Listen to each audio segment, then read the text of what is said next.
What's up everyone, I'm Greg with Made in Charlotte Media, and today I'm reviewing the Comica CVM VM20 multifunctional supercardioid condenser shotgun microphone.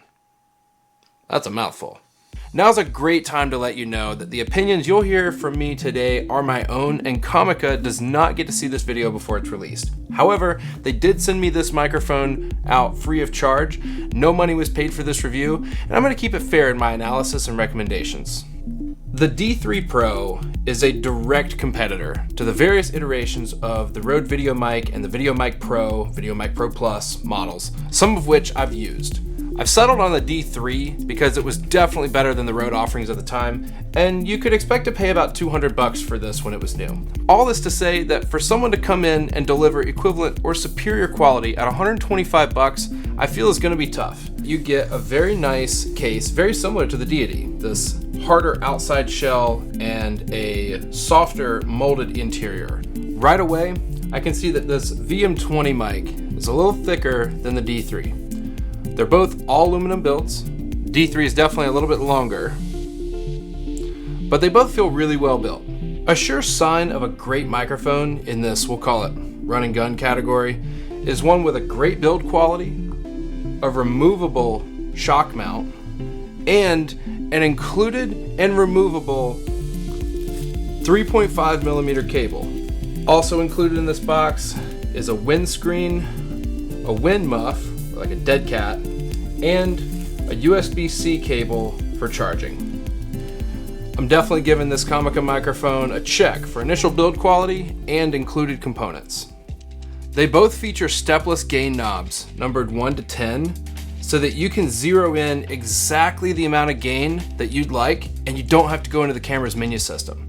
These work really nicely for run and gun situations, and I'll say too that the Comica logo actually looks really sharp on the back of that.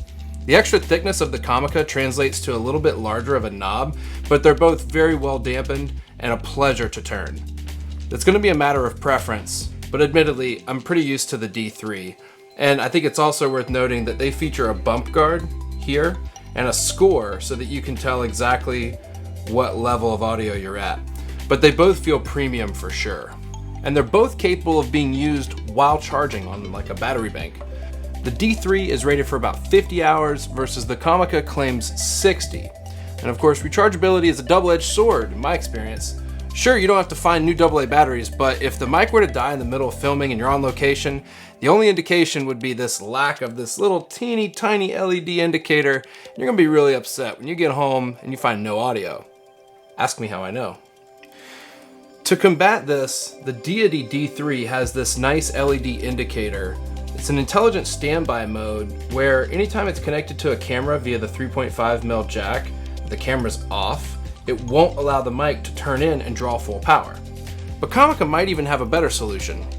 Comica has this very large and easy to read screen on the front of the mic. So while the battery life is similar on each of these microphones, I'm gonna give the edge to the Comica because of the unique feature and the utility of the OLED screen here to display the battery life. Very smart. And in my opinion, this should be the standard on any product that has a rechargeable battery. Okay, so that's a pretty thorough rundown on specs. They both have LPF filters at 75 and 150 Hertz, but we're gonna hear more of that in the sound checks. So before we go, I'm gonna read a passage on each one of these microphones, and we're gonna hear how they sound in a controlled sound environment like we have here. And then we're gonna head outside for some more practical tests like you'd find on a vlog. You're listening right now to the Deity D3, and then we're gonna switch over to the Comica.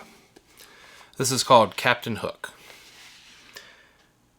Captain Hook must remember not to scratch his toes. Captain Hook must watch out and never pick his nose. Captain Hook must be gentle when he shakes your hand.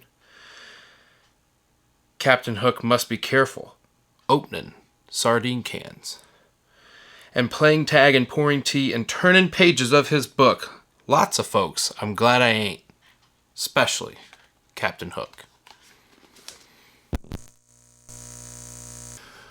All right, and once again, Captain Hook must remember not to scratch his toes. Captain Hook must watch out and never pick his nose. Captain Hook must be gentle when he shakes your hand. Captain Hook must be careful opening sardine cans and playing tag and pouring tea and turning pages of his book. Lots of folks I'm glad I ain't, especially Captain Hook. All right, looks like the rain has stopped. You're listening to the A7 IV at volume level 10 with the Deity D3 at about 8 1/3 on the gain knob.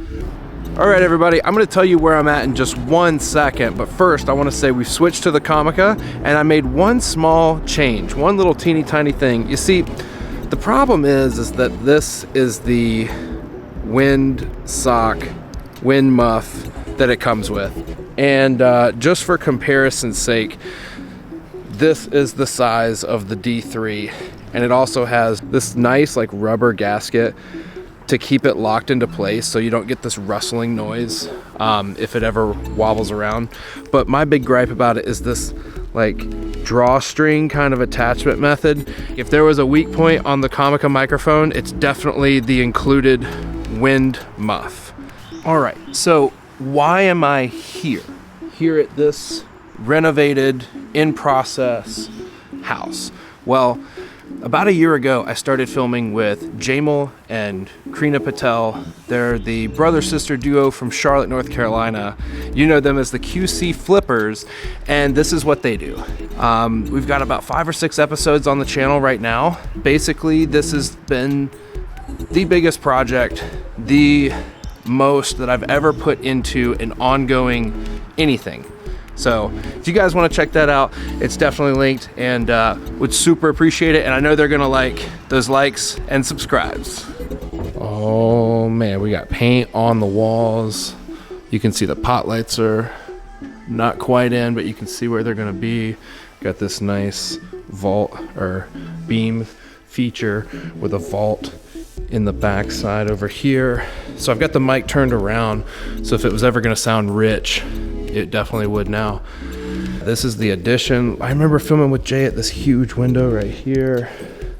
The kitchen's gonna line up that way.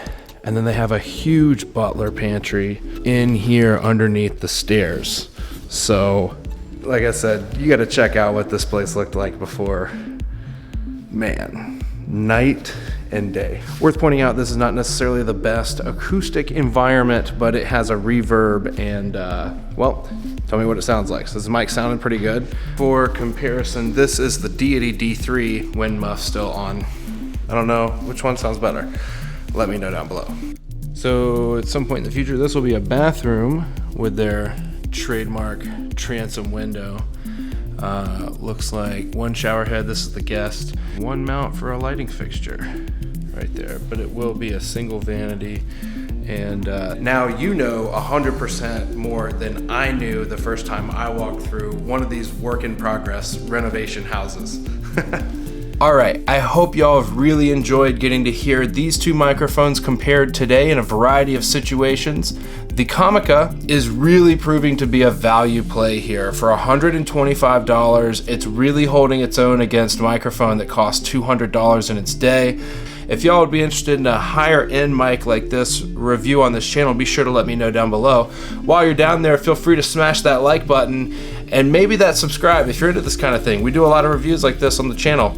Also, don't forget, go check out QC Flippers. We're gonna be posting our 5th episode very soon at the house that y'all just saw before, and it's gonna be really awesome to see that thing going from, well, what it started as to what it is now.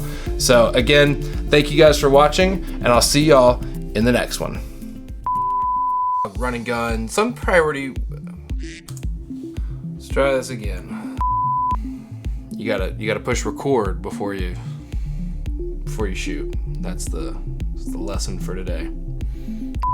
We'll call it running gun category. Is one with a bit great. Like I said, I've been using